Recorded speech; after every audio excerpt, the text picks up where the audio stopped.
Time Warner Cable is pleased to be an underwriting sponsor for Carolina Week. Coming up on the October 29th edition of Carolina Week. I'm Jonathan O. UNC students witnessed the tragic fire at Ocean Isle Beach. I'll have their story. We'll show you how some students feel about John Edwards' campaign location and talk about the resulting controversy surrounding the story. In sports, one undefeated Tar Heel team could be on the road to a conference title. Weathercaster Mallory Nichols will have your Carolina Week 4-day forecast. All that and a tantalizing tale about tequila. Carolina Week starts right now.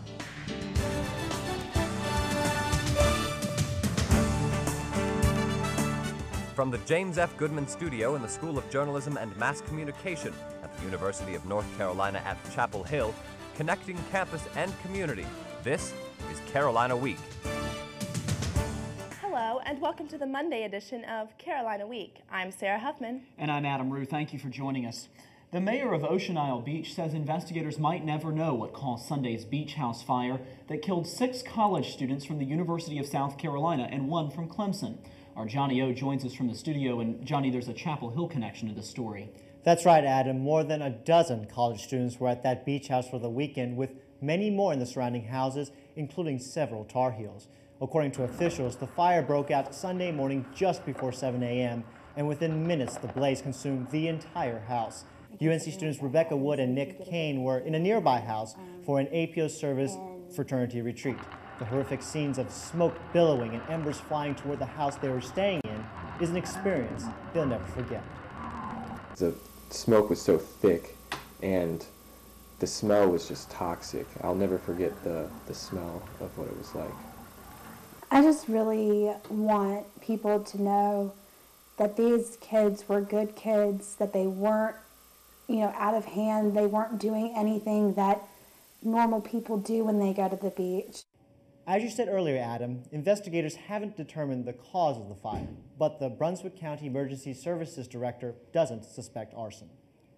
Horrible situation. Johnny O reporting from the studio. Thank you. Halloween is a couple of days away, and Chapel Hill officials have fire safety as a top concern. Officials are banning the use of pine straw in decorative displays within 10 feet of commercial buildings, including townhouses and apartments. Pine straw is used in many Halloween decorations, but it's a severe fire hazard because it catches on fire easily and burns quickly. Our Carla Babb wants to report about politics as a professional journalist, but after having the Edwards campaign angry for much of the past week, she's been the news in a national controversy. Carla, how did all of this begin? Sarah, it all started when Edwards' campaign officials called me and demanded we pull a story I wrote about the location of campaign headquarters off the internet and not run it today. Thank you very much for the contribution that he's made to the campaign. UNC senior Nation Hahn is a finance intern for the campaign. He says the location shows that Edwards is a candidate for the average person. He's not a candidate who's tied to Washington, D.C., but a candidate for everyone outside of Washington, D.C. as well. But Southern Village isn't really for everyone. It's one of the most affluent areas in Chapel Hill, a city already known for its wealth. UNC senior and the Daily Tar Heel newspaper columnist James Dillard says the location conflicts with Edwards' campaign slogan of uniting rich and poor America. The grass was all a little too green, and it just, to pick that place as your campaign center, when you're going to be the man who advocates on behalf of the poor, I just think, why not turn the media's attention to somewhere where there are huge problems? Hahn disagrees. I don't think that where you set up your headquarters is emblematic of what your stance on the issues are. Frankly, Chapel Hill is a relatively affluent area, period, so I don't know where they would rather him place his headquarters. Dillard knows having money is a necessity to run a nationwide campaign. All right, thanks a lot for your support.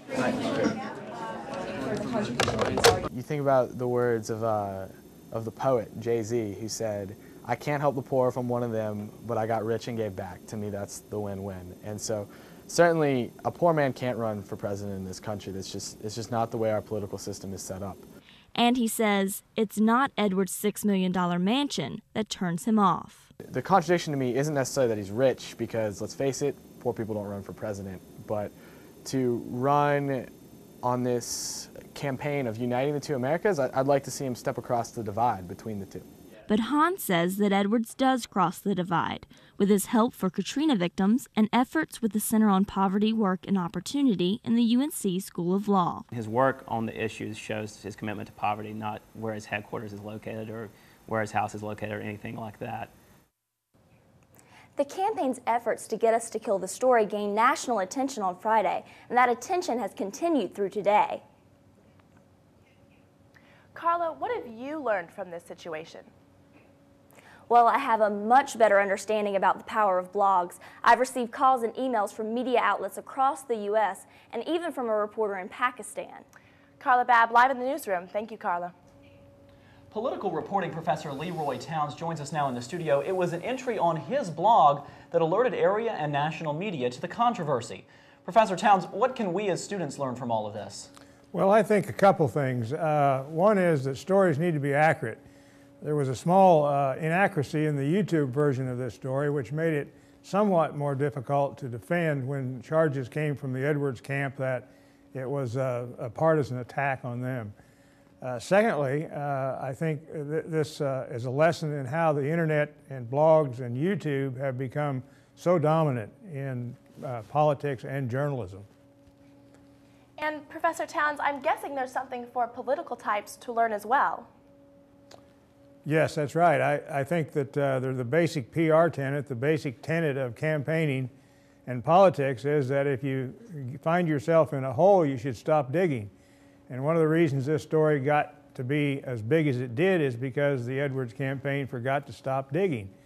They kept pushing, kept trying to get the story killed, and as a result of that, it turned it from a local Chapel Hill story into a national story. So what does all this say about the role of blogs in the political process? Blogs and YouTube have become very dominant in politics, in both politics and journalism. The reason that I would guess that the Edwards campaign was so worried about the story originally was it was on YouTube. YouTube has become a big force in politics. YouTube videos have sunk some campaigns, including the Senate campaign last year in Virginia. And so it's not surprising that the staff at the Edwards campaign would be so nervous about that. Blogs are also important. Blogs are important in journalism, but while this story was broken on the blog, it was mainstream media, newspapers, television, radio that carried the story nationally. Political journalism professor Leroy Towns, thank you for joining us. Flu season might be right around the corner. But coming up, find out why that's not the only nasty illness you should worry about right now.